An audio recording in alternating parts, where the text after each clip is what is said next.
Good evening, everybody. My name is Nivetha Thomas. It is really nice to see you all.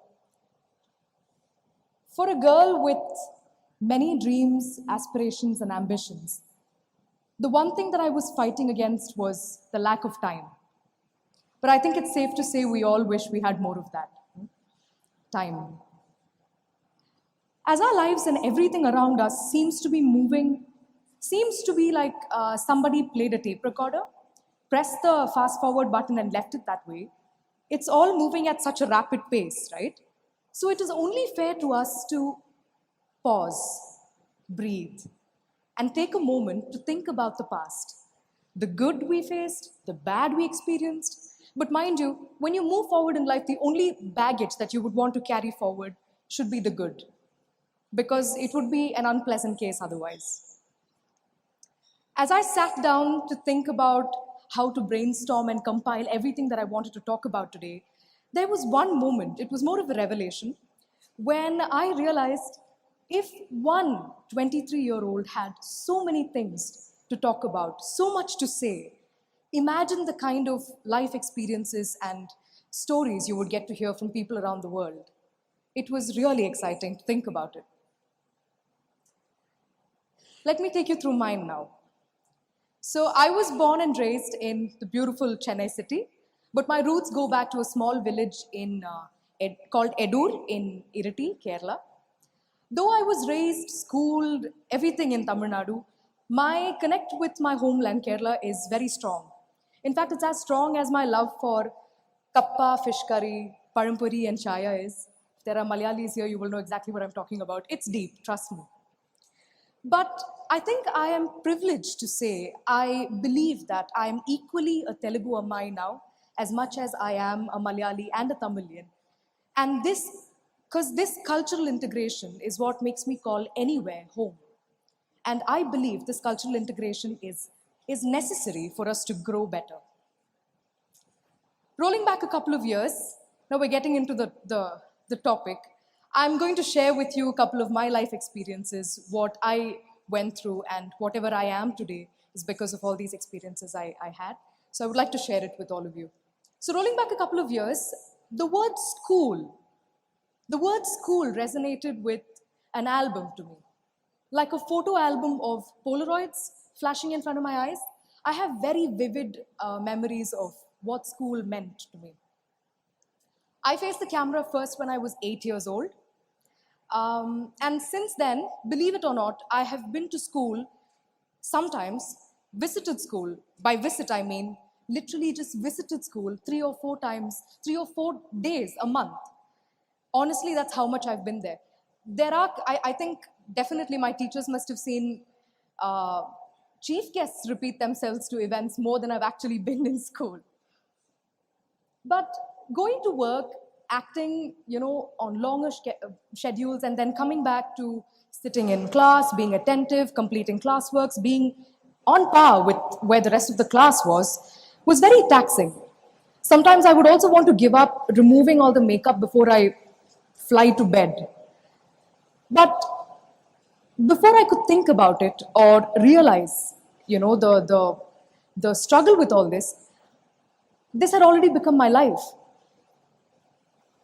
So, as a kid, I remember I wanted to take a moment to decide on few things before I proceeded forward. I wanted to draw a line between work and study. That's what I wanted to do.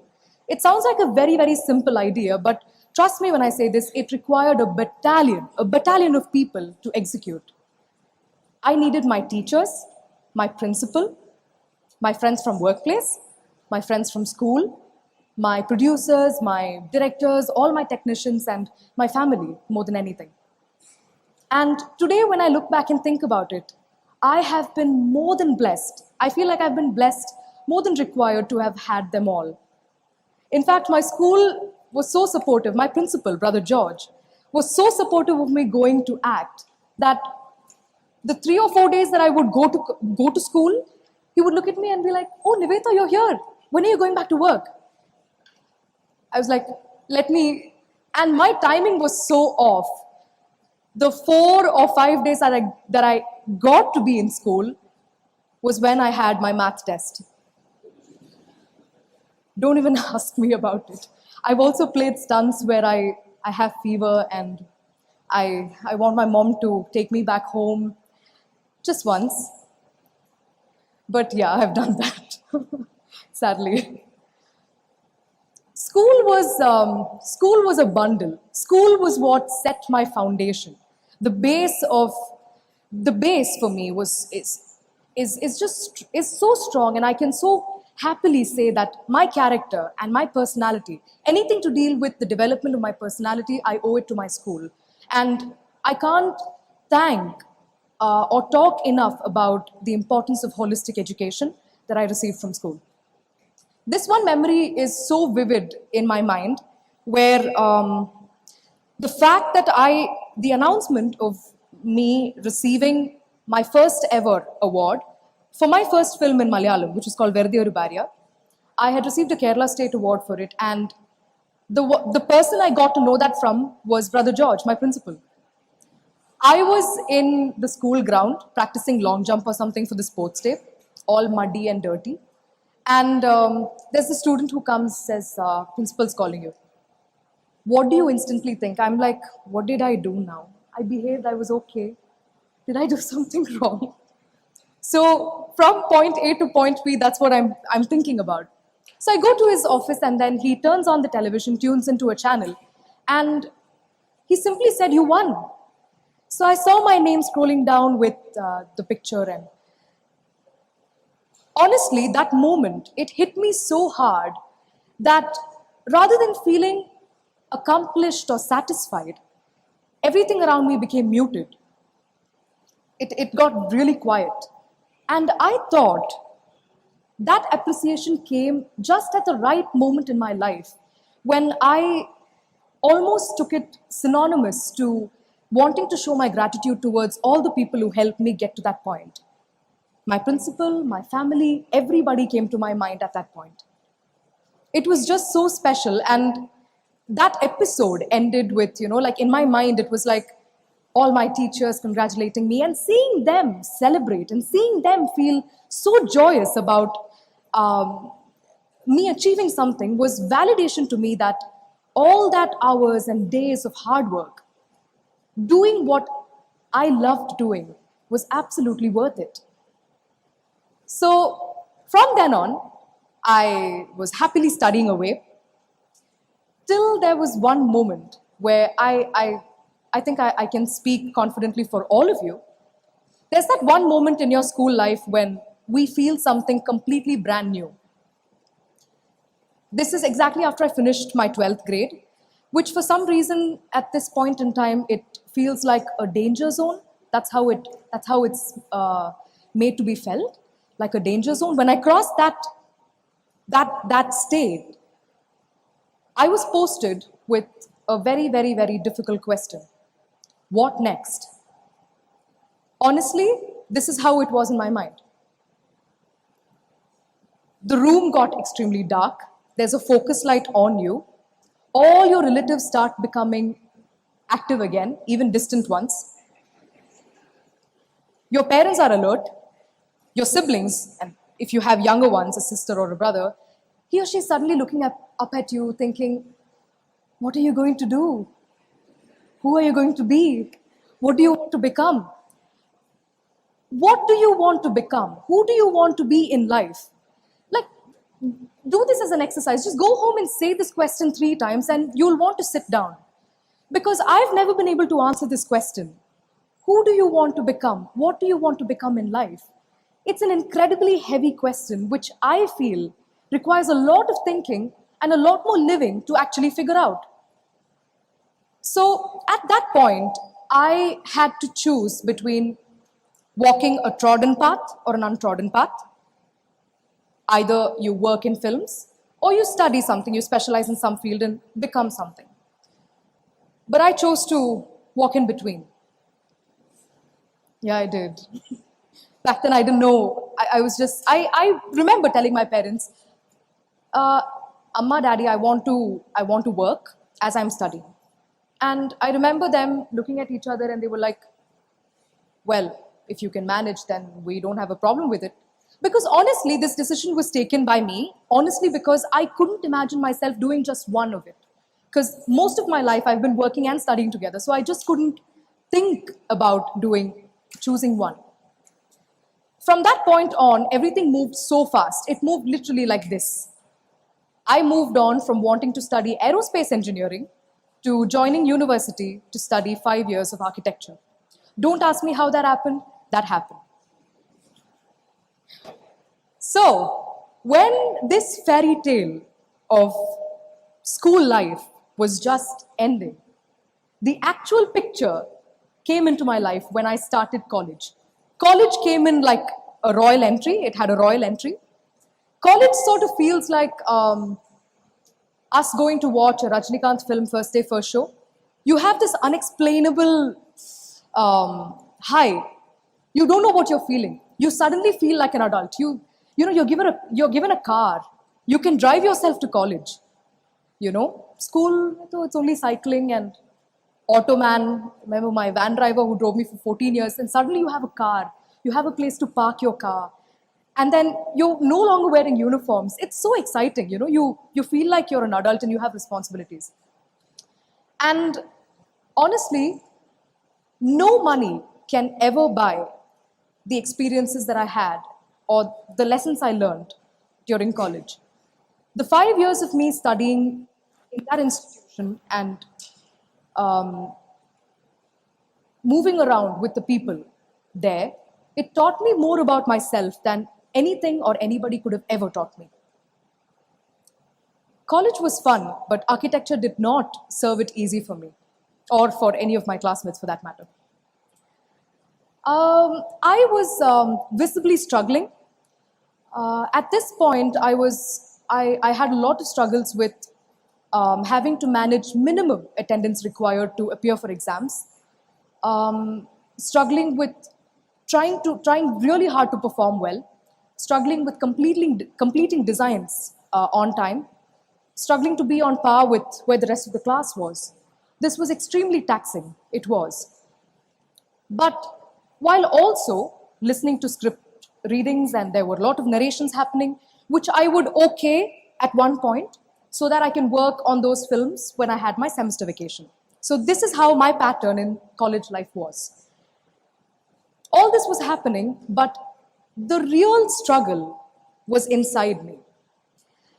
I was constantly at war with my mind. I was struggling with exaggerated thoughts. I was fighting against stress more than the physical exhaustion. I was fighting against stress, strain,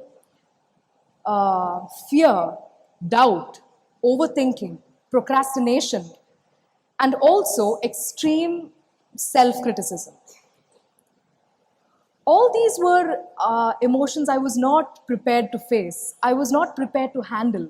Nobody taught me in school or anywhere to learn how to handle these things. And all I would do is sometimes just break down and cry. Would that make me feel better? Sometimes, but not really. I would not know what to do. When I was in a point that way, it was extremely difficult. Now, when I think about that phase between 2013 and 2018, happily thinking about it, I often think, how did I even get through? How did I get through that point? How did I go through from semester to semester? How did I even do that? I think about it. And there were a couple of things that came to my mind. Was it the way I was so warmly welcomed into a whole new industry, the Telugu industry, which happened during my second year of college? Or was it the kind of appreciation that I and my team received for films like Gentleman and Ninnukori and everything that followed? Was it the radical thinking of my mum and the constant support she gave me? Was it the difficulty with which my father moved so far away from family to work for the family, earn money for the family, keep us in good shape, while he missed us so much and still worked with so much of conviction? Was it seeing my brother live his life like there's no tomorrow, so happy? Was it seeing my friends, though they were having struggles of their own, working extremely hard, toiling rigorously to make sure that they accomplished their dreams while helping me out too? Or was it the hand of God that was constantly there beside me, guiding me through every step of the way and always whispering in my ears that you're not alone? Yes, I believe it was all of this. But most importantly, it was the small decision that I made to have little faith in myself that I could do it. No matter what, I could do it. It seemed like a very simple idea, but it actually worked. I just thought, this is my life. I wanted this. I should be prepared for all of this because I chose this. The decision was mine. So no matter how difficult it gets, nobody is going to help you. Nobody is going to be able to help you but yourself. So when I passed out of college, honestly, I believe I came out much stronger. I came out to be a stronger person, mentally and physically. I started appreciating myself more. I accepted the bodily changes I had through time. I understood the value and importance of constructive criticism. And I started seeing beauty in flaws. Because trust me, I realized more than ever that we are perfect just the way we are. We don't realize it. We are perfect just the way we are. And boys and girls, please don't bend your knee to satisfy societal standards. Live your life because that's yours. And no matter how much you wish you got help, no matter how much you wish that this moment just passed, I close my eyes and this moment just passed, it will never happen because those things only happen in movies. You know, they really don't happen in real life. So as long as you start believing in yourself, these things will not magically happen. And through all this, I realized the importance of people and the importance of interaction. I needed people. You know, people are what? People are who made me get through all this time. They helped me a lot. Every doctor needs a patient. Every police needs a case. Every climber needs a mountain. Every speaker needs an audience. Likewise, every actor needs an audience. Like every speaker needs a listener, every actor needs an audience. And me being an actor, I feel extremely privileged to be able to be so many different kinds of people. Because that is my dream. We human beings are gregarious in nature. No man is an island. We cannot live in an alienated society. So I believe the choices I make, I wanted the choices that I make to have a rippling effect in the society, but not a crippling effect. I wanted to make sure that I am different people. That was my dream. That is my dream. I want to be so many different characters. I want to portray the shades that we all experience and we wish we experience, from good to the bad to fictional, everything. And all this while, everything that I was saying, my life story is not great. My life story is not extraordinary, and I did not do great things. But the only thing that I did, and that I'm happy about, is that I just would not quit. I would not want to stop trying. So I want to portray people that way, you know, and the medium, this is my dream. So the medium I choose to voice out my expression is cinema. And I will always continue doing that. Thank you all.